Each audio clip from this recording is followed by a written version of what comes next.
Hey everyone, Chris here. Thanks for checking out the podcast. If you're enjoying it and learning something along with us, please consider becoming a supporting patron at patreon.com/ateachershistory. Or you could leave a rating and review on iTunes. It would be a huge help. If you'd like to raise your hand and participate along with us, you can find us on Facebook, Twitter, @ateachershistory, or shoot me an email, chris@ateachershistory.com. All right, let's get on to the next episode.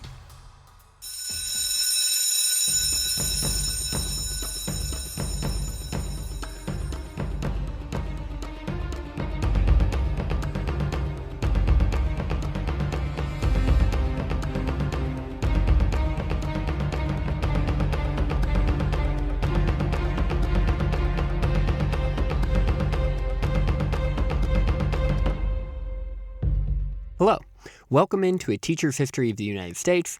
Thanks so much for joining me again today.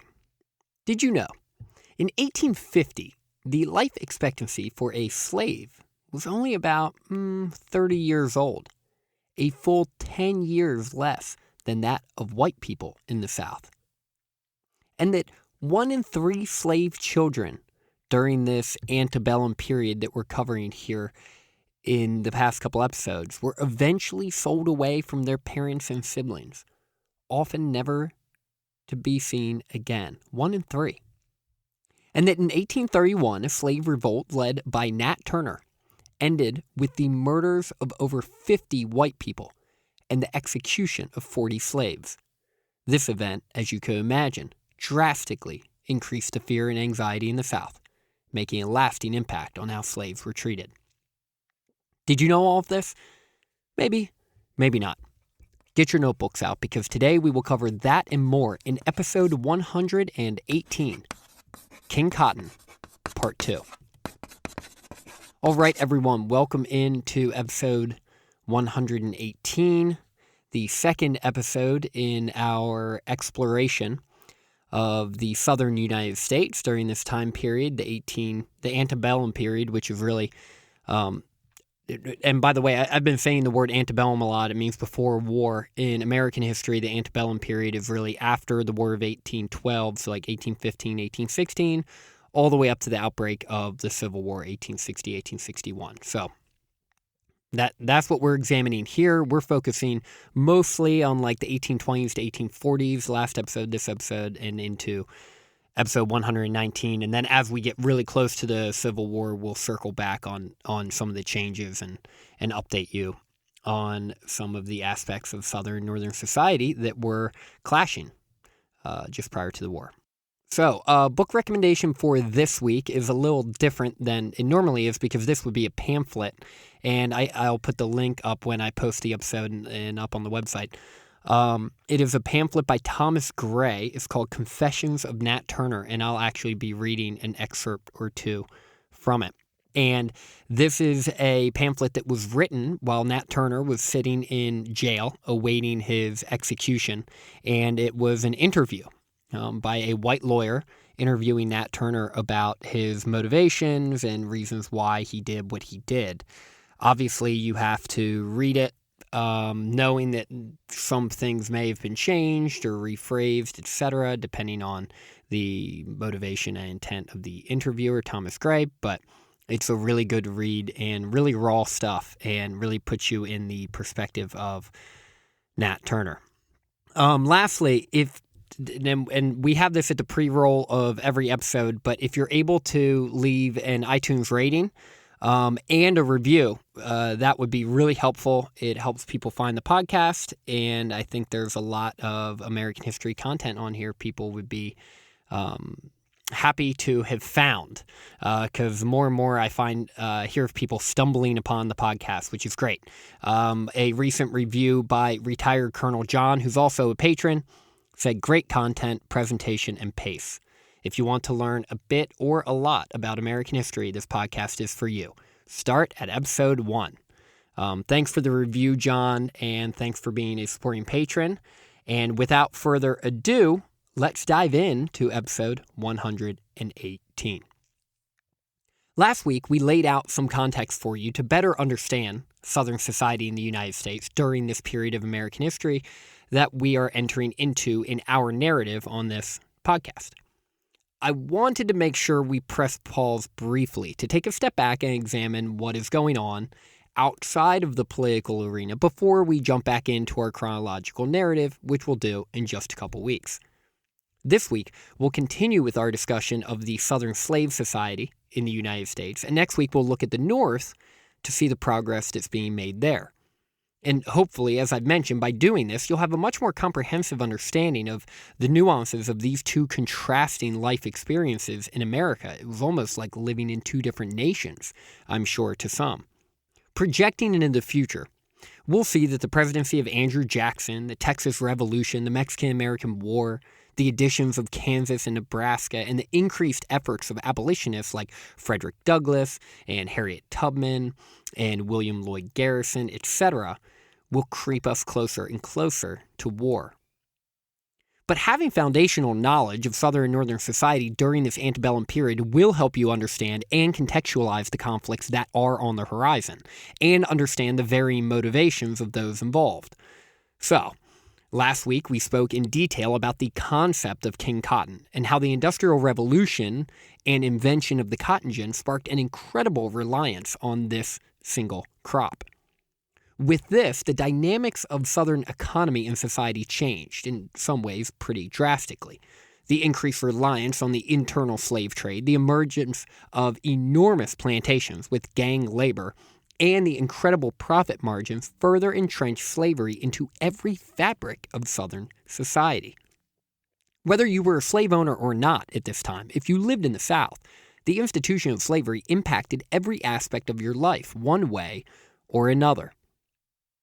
What is also important to keep in mind during this time, and I mentioned it subtly a couple times last week, was how the North was also, in some ways, reliant on Southern slavery. The cotton being picked in the South by slaves was being shipped to the North, too. And some Northern businesses were profiting off of the international trade market that was born out of it. What we'll come to find is that this intertwining of interests will make things a lot more complicated than they seem to be on the surface. Many in life find their purpose and security in their jobs and career. Their businesses are the lifeblood of their standard of living, and providing for their families takes priority over everything else. And you may be one of those people today, or you may know someone who feels this way. Keep this in mind as we move forward in this narrative and talk more about emancipation.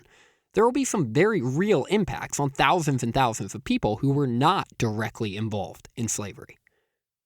Anytime you take drastic action, such as sweeping emancipation, it will have incredible effects on the economy and society. And even some people that were genuinely repulsed by slavery itself, well, they were concerned what emancipation may do to their livelihood and the ability for them to provide for their families. Because in the end, most people want evolution, not revolution. Now, of course, I'm not blind to the obvious moral obligation involved here. I think we're all on the same page with that. I just wanted to point out that I wanted to point this out so we can better understand why the tension born out of conversations around slavery and emancipation is not as simple as it sometimes seems on paper. I mentioned last week, with the outlaw of the international slave trade in 1808, growth of slavery in the United States had to rely on the internal slave trade. In addition to the internal slave trade, though, many slave owners also relied on natural repopulation through childbirth. African American birth rates, considering their environment, was quite high. Initially, most African American slave mothers would breastfeed for 2 years, which would limit their ability to have more children. But after adopting the white mother's approach of only breastfeeding for 1 year, the birth rate began to rise. Most slave mothers, on average, had about 6 to 8 children, and did so every year and a half to 2 years. Of course, their circumstances were extremely challenging, trying to juggle motherhood with the demands of their slave owners, and many of them likely receiving mixed messages, with the owners valuing their ability to procreate while also urgently wanting them to partake in the physical labor required for their business. But health and stress wasn't just an issue for slave mothers.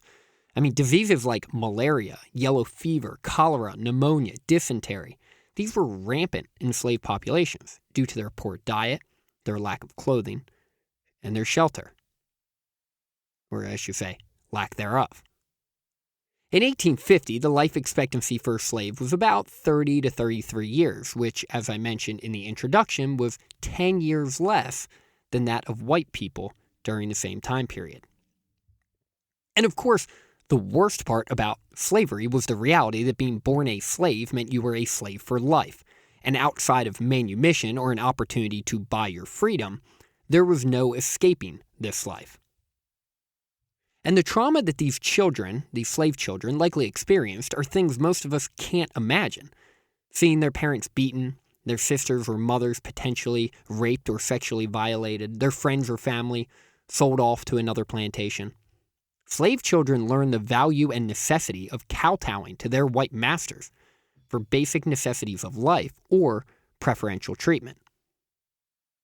They saw how the white children on the plantations were treated so differently than they were, and recognized, if only in their subconscious, that they were not valued the same way or worthy of the same treatment. That being said, when they were young, these children did not truly understand the world they were born into, with one former slave recalling, quote, "I once saw two beautiful children playing together. One was a fair white child. The other was her slave, and also her sister. When I saw them embrace each other and heard their joyous laughter, I turned sadly away from the lovely sight. I foresaw the inevitable blight that would fall on the little slave's heart. I knew how soon her laughter would be changed to sighs." While slave children, over time, learned the importance of showing deference to their masters, they also learned other things from their parents, like how to pilfer what they needed, sabotage a task, slow down the incredible pace of work, and survive their lot in life. Many slaves were experts at undermining the intentions and goals of their slave owners, and purposefully allowed their owners to perpetuate the belief that they were somehow less intelligent or less competent. Frederick Douglass put it best when he said, quote, "As the master studies to keep the slave ignorant, the slave is cunning enough to make the master think he succeeds." As we discuss slave children, you may be thinking, well, what about their parents? Were they married? Were these children like offspring of a married couple? And in many cases, yes, they were. While southern states obviously didn't legally recognize slave marriages, many masters encouraged them, believing that the men would be less rebellious and the women would now be more likely to have children. Many slave families cherished their kinship and close relationships, for it seemed at times it was all they had. And we know just how powerful those relationships were. For after the Civil War, we will see former slaves traveling all over the South, looking for their long-lost loved ones, with one Freedmen's Bureau agent observing that, quote, "Every mother's son among them seemed to be in search of his mother. Every mother in search of her children." And this reality of family separation was a horrific truth. 1 in 5 marriages was broken up. 1 in 3 children were sold away from their families. Just staggering numbers. Because of this, slave children were taught to look outside their nuclear families, referring to other elders as aunts and uncles, and other children their own age as brothers and sisters. With this was born an incredible new reality, a rejection of your typical white paternalism and kinship network that relied on elders caring for and looking after the young, whether it was their child or not. The African American culture being born out of these circumstances also created a unique perspective and practice of Christianity. The Great Awakening and the Second Great Awakening introduced many free and enslaved African Americans to Christianity, with free African Americans starting their own churches, building a faith-based community in the process.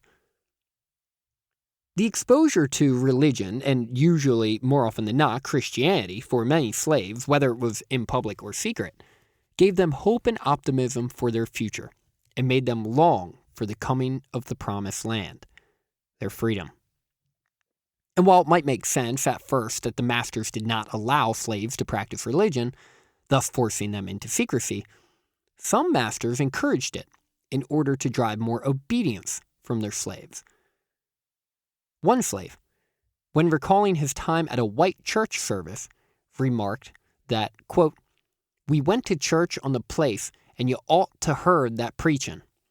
Obey your massa and missy. Don't steal chicken and eggs and meat. But nary a word about having a soul to save." But even though slaves were often dragged to church services with their masters, forced to listen to sermons about obedience and some biblical justification of slavery, many slaves practiced their own form of Christianity behind the scenes, fusing the religious text with their culture of group activity. This created a religious practice focused on emotion and enthusiasm. African American Christianity was a shared experience based on hope and joy, something that we still see elements of today. In antebellum America, Black Christianity and the way that it made both enslaved and free African Americans feel was the one thing that no white person could ever take from them. So, we know that not all African Americans in the South were enslaved. In fact, by the time of the Civil War, almost 250,000 free African Americans lived in the South. And you may be thinking, well, the society you've described so far sure doesn't sound like one that would be open to manumission. And manumission is the act of releasing someone from slavery. And if you were to say that, you would be correct. Most of the free African Americans living in the South were either granted their freedom in the late 1700s or early 1800s, or were family members, like children of those who had been granted freedom, so they were born free. The Upper South, many of the states that will become the border states during the Civil War, Maryland, Kentucky, Delaware, etc., had a much more progressive approach to manumission and did it more than many today may expect. But as is the theme of these two episodes, with the explosion of the cotton trade, this all seemed to change. Once it became clear that King Cotton was the golden ticket for many Southern businessmen and slave owners, the idea of manumission was nothing more than a long-lost memory in the Deep South, and by 1830, it was virtually non-existent. If you were born a slave, you have basically no chance of getting out of it. Unsurprisingly, many of these African Americans who were free lived in the Upper South, mostly in the countryside. If they could experience the freedom and independence from social and job discrimination that existed so heavily at that time. In some urban areas, there was a flourishing African American community also, though. There were some opportunities for the men in trades like blacksmithing and carpentry, and many became active in growing churches. And this was a problem for many Southerners. How were they supposed to convince their slaves of the equation that they lived their lives by? Right? White equals free. Black equals slave. How do you justify that if there are free African Americans thriving in Southern society? Well, it's pretty difficult. So what do? Whatever you can to prevent these free African Americans from thriving. So, white politicians in the South began advocating for and then adopting what we refer to as black codes. These black codes, which were transparently racist and, in hindsight, definitely unconstitutional, prohibited free African Americans from holding office, voting, and serving in the militia. They also could not carry a firearm or buy another slave's freedom, unless in some cases they were related to them. They could be, get this, free African Americans could be subject to whippings and beatings if found guilty of a crime. These are the types of punishments that slaves were subject to. And free African Americans did not have the right to a trial by jury outlined in the Bill of Rights. So other than own property, free African Americans in the South had very few rights, and for all intents and purposes did not live in the same society that white Americans did. For the next portion of this episode, we're going to turn our attention to those white Southerners, the white majority that dominated and profited off of the societal structure that was created in the American South. Now, as we begin to talk about white society in the South, it is important to keep in mind that 2/3 of white people in the South at this time did not own slaves. Those that did, for the most part, owned the most valuable land, and with the rest of these white Southerners who mostly did not own slaves, living in cities or owning small farms in rural areas. Those that did live on these small farms were often referred to as yeoman farmers, a British term that means a farmer who works the land. Most of these farmers supported themselves off of their small portions of land and worked with their family members to survive. Some who had pieces of land that were a bit larger hired a few slaves to support their efforts too. Those that lived in cities did take part in some industrialization, like they did in cities in the North, but did so at a much lower rate and on a smaller scale. The conservative perspectives of Southern businessmen and politicians resisted too much industry and technology that they feared could disrupt the culture and the society that they had established and, for a few of them, was really flourishing. So much of the middle class lived in cities and had jobs or careers yet separated from the slave-owning elite. But 30 to 50% of the Southern white population was not wealthy or middle class or yeoman farmers, but in fact were quite poor. Many of them lived transient lives, looking for work only to be forced into some type of tenant farming agreement.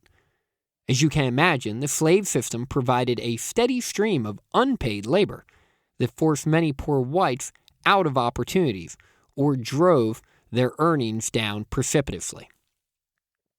Because when they did get work, they sometimes would work alongside slaves. But the one opportunity here was sometimes they'd be able to build a kinship with the slaves they worked along. And when we talk about the poor white class in the South, it begins to really complicate things socially. Because most white people, and I should say almost all white people in the South at this time, were adamant that they were superior to blacks, even if the slaves themselves had better clothing and resources than they did.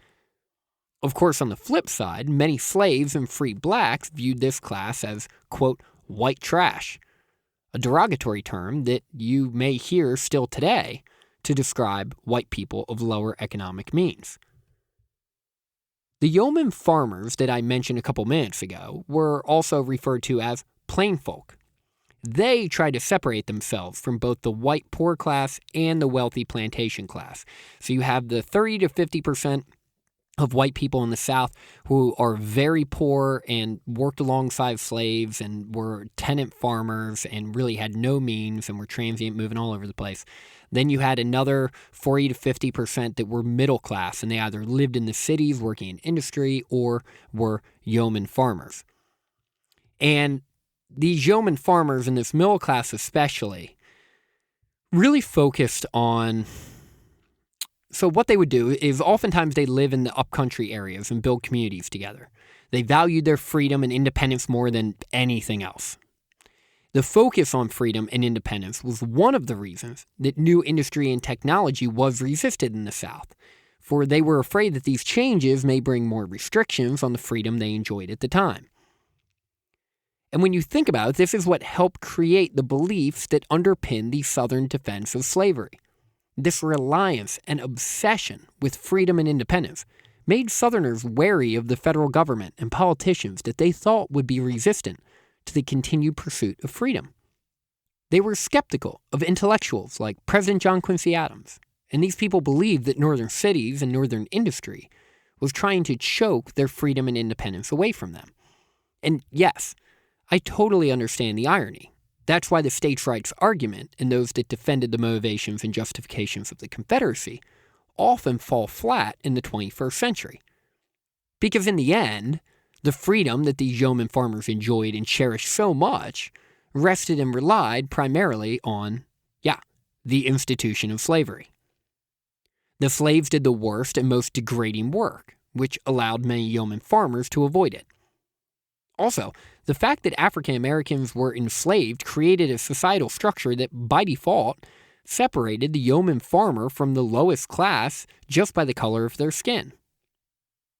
And, of course, the most ironic part of all of it was that the freedom and independence that the Southern yeoman farmers pined for so often was being withheld from slaves, either directly from the yeoman farmer who owned a few of them, or indirectly by the society that was supporting and promoting their lifestyle. Now, let's get to the population of the white Southerners who were most directly involved in slavery, and that would be the Southern slave owner and planter elite. So, this planter elite made up a really small percentage of the Southern white population, probably somewhere between 2 and 3%. These would be men who owned 50 slaves or more. These men enjoyed social, economic, and political prestige that many Southerners aspired to achieve. This is why many poor whites and yeoman farmers in the South so strongly supported a guy like Andrew Jackson for president. He ran as the common man, and these Southerners saw him as creating the life for himself that they wanted.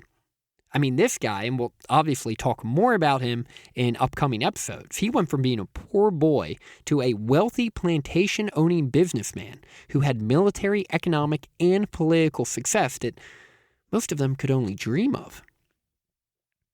This being said, most of these Southern legislatures were still made up by smaller, land-owning slaveholders, as most Southerners viewed these wealthy, uber-wealthy plantation owners as a bit out of touch with their wants and desires. These out-of-touch plantation owners often were more isolated than their fellow Southerners. Sometimes their plantations would be big enough and robust enough that it would have pretty much everything someone needed day in and day out. These uber-wealthy Southerners created their own networks too, with their children attending similar schools together and the adults running in the same circles. It was a 19th century American aristocracy, modeled off that of England. This form of high society also demanded gentility of both the men and women. Men were expected to act like gentlemen, partaking in physical fitness and other masculine activities like hunting or politics. Women were expected to be deferential to their husbands and gracious and welcoming to guests. Of course, this Southern gentility that was being portrayed was propped up by African American slave labor. With this structure came a sense of paternalism and altruistic responsibility that the slave owner embraced. The plantation itself was viewed by many to be a family or a community of both black and white members, and viewed this way, of course, by those that owned the plantation. Because the patriarch was in charge, at least in his mind, of taking care of his family members, and they, in turn, especially the slaves, were expected to work the land and earn this care. Of course, the most incredible part of these, quote, little communities, as John C. Calhoun referred to them, was that the owners didn't just expect obedience from their slaves, but they actually expected some sort of gratitude from them. These men spent so much time rationalizing their behavior, it's no wonder they seemed totally delusional when justifying slavery.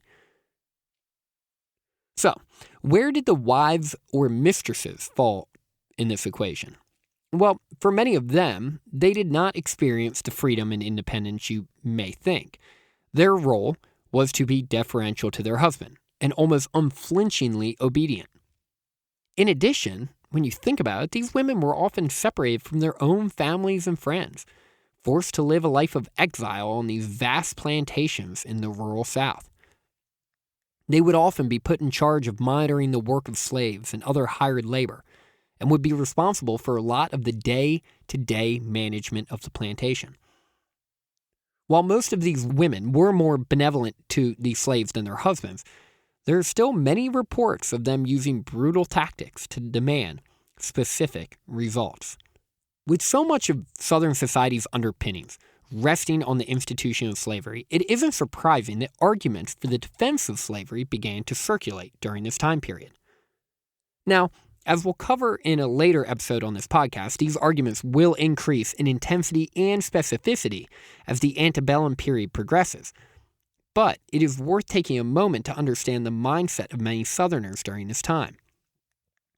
Justifying or trying to explain away the existence of slavery had been a challenge for many Americans for many years. In fact, Thomas Jefferson, a slave owner himself, once summed up the slavery dilemma quite eloquently, stating, quote, "We have the wolf by the ears, and we can neither hold him nor safely let him go. Justice is on one scale, and self-preservation on the other." And as the cotton industry skyrocketed profits for Southerners, they began to find their justification in the words and actions of men like Jefferson and his colleagues.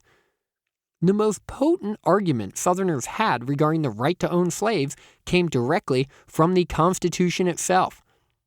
Slavery was debated at the Constitutional Convention, and for a variety of reasons, it was allowed to continue. Not only was it allowed to continue, but it included a fugitive slave provision in Article 4, Section 2, which said that Northerners especially, had to return slaves that had escaped.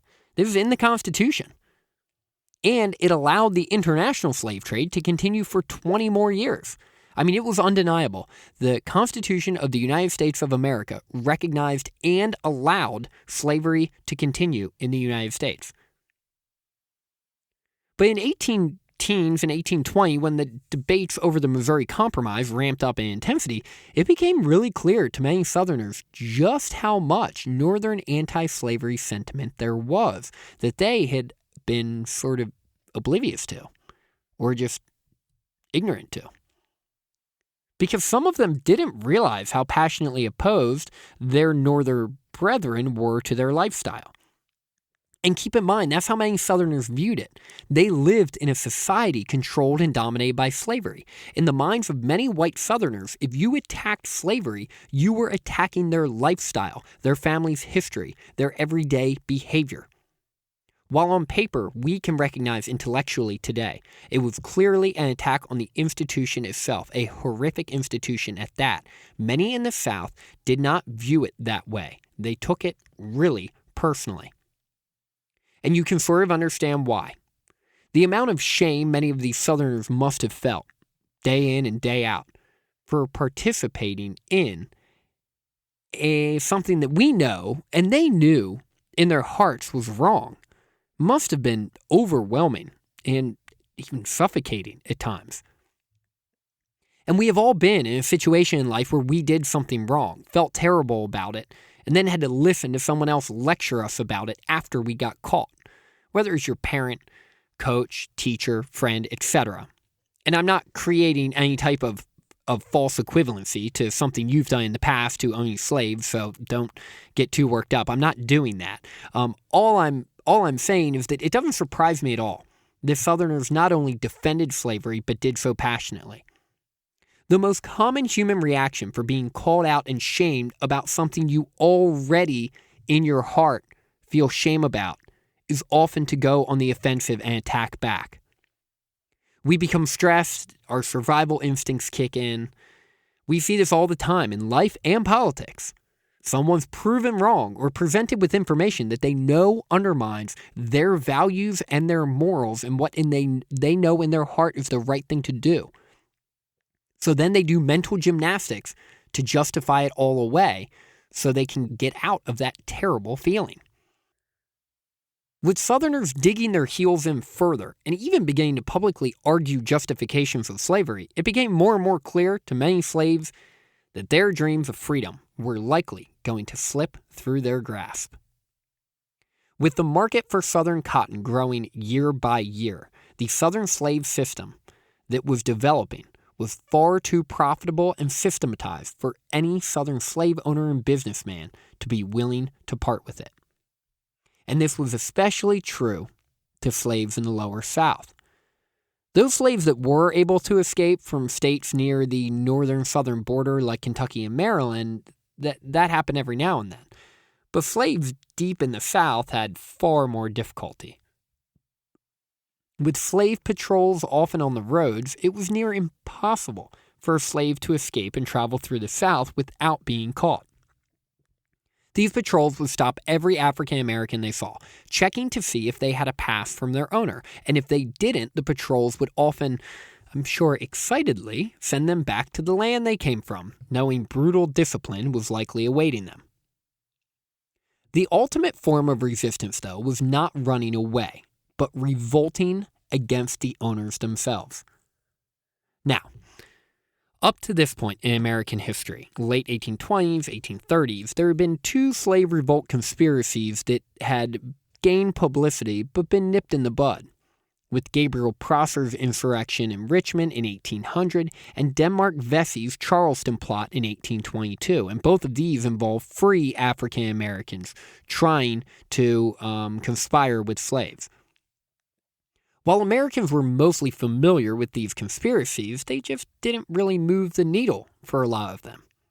And the reason why was because, well, they weren't successful. Heck, it wasn't just that they weren't successful, but they never even really got started. And of course, because they never really got started, no white people were harmed. And that is the real reason why it didn't move the needle. But all of that changed with Nat Turners Revolt in the summer of 1831. On the night of August 20th, a slave named Nat Turner and 5 other slaves murdered their master and began to move from plantation to plantation over the next 5 days, eventually gathering a group of somewhere between 60 and 80 slaves, that sources vary on the numbers, and killing 55 white people. Eventually, an organized group of white armed men confronted them, forcing them all to flee, and the revolt was over. In the end, 40 blacks were executed, including Turner, who had been hiding out in the woods for 2 months and accidentally discovered. While awaiting execution, Turner was interviewed by a white lawyer, Thomas Gray, something I mentioned in the opening to this episode, an interview that was later published entitled Confessions of Nat Turner. In this revealing interview that was eventually distributed all throughout the South, Turner details his preparation for the revolt and his motivations. What makes Turner's revolt so horrifying to Southerners? Well, it wasn't just the 55 white people who were killed, which is horrifying enough, but by all accounts, Turner's master had treated him really well. In fact, one time Turner ran away for a month and came back, and his master didn't brutally punish him like most expected. He welcomed him back. In Confessions of Nat Turner, Turner mentioned that his master, Joseph Travis, quote, was to me a kind master and placed the greatest confidence in me. In fact, I had no cause to complain of his treatment of me. Think about that. You're a Southerner who is hearing of a slave revolt in which over a 5-day period, 55 white people were murdered, and the guy that organized it couldn't say a bad word about the man he murdered the moment it all began. So, those Southern justifications of slavery I mentioned a few minutes ago, well, following Nat Turner's revolt, they became more specific and more passionate. Southerners recognized the threat that revolting slaves posed to them. Now they couldn't deny it anymore. And heck, by the outbreak of the Civil War, 4 million of the 12 million Southerners were African American slaves. Southerners recognized that the threat that revolting slaves posed to them. Heck, by the outbreak of the Civil War, of the 12 million Southerners in the South, 4 million of them were African American slaves, which is a 1-to-2 ratio. Southerners knew that their growing numbers represented a real danger, and they believed that the anti-slavery sentiment from the North was doing nothing but encouraging violence against them and their families. That's one of the reasons why they became so passionately angered at the North. In 1831, William Lloyd Garrison began publishing The Liberator, the leading anti-slavery newspaper in America. Also in 1831, which we will cover in a later episode of this podcast, was the nullification crisis. This saw the state of South Carolina threatened to secede over the idea of the federal government interfering with a state special interest. And of course, the most valuable of those interests was slavery. This is the old states' rights argument. While many southern states thought that the South Carolinians were a little crazy and had taken it too far, they did agree with much of the basic general sentiment. Following this national debate, Southerners began to hunker down for a protracted political fight, and they held on to their passionate and vehement defense of slavery even tighter, believing it was their only chance to protect their way of life. And they knew the best way to protect it was to prevent their slaves from being exposed to anti-slavery ideas. Southern states began to forbid slaves from learning to read. It didn't let slaves gather together for any organized social activity without a white person present. They couldn't drink whiskey, and in many areas, they increased the number of slave patrols, which prevented slaves from traveling and communicating between plantations. Things were getting so heated that Congress implemented a gag rule in 1836, which prevented them from discussing or debating any abolitionist petitions. Southerners who did agree with ideas of abolition either kept their mouths shut or moved to the North. Southerners who didn't began to double down, not just explaining away slavery, but actually justifying its existence, as a societal good. In 1836, South Carolina Congressman James Henry Hammond spoke in Congress explaining that slavery produced, quote, the highest toned, the purest, best organization of society that has ever existed on the face of the earth. Whew, swing and a miss. Later, pro-slavery arguments began to claim that slavery in the South was more preferable to the, quote, wage slavery in the North. Some perspective that we'll examine a bit deeper next episode and as we get closer to the Civil War. As you pack up your things, I would like you to consider just how much of an incredible impact the growth of cotton production had on the South and on the United States. Physically, the South exploded westward, with 7 new southern states being added between 1800 and 1845. The internal slave trade flourished, and the profits made from the cotton crop fueled the growing manufacturing industry in the North. The gang system of labor in large plantations allowed for an African American community to be born, a distinct culture here in the United States. Their families' ties were strong and unbending, and their Christian faith was built upon the foundations of endurance and resistance.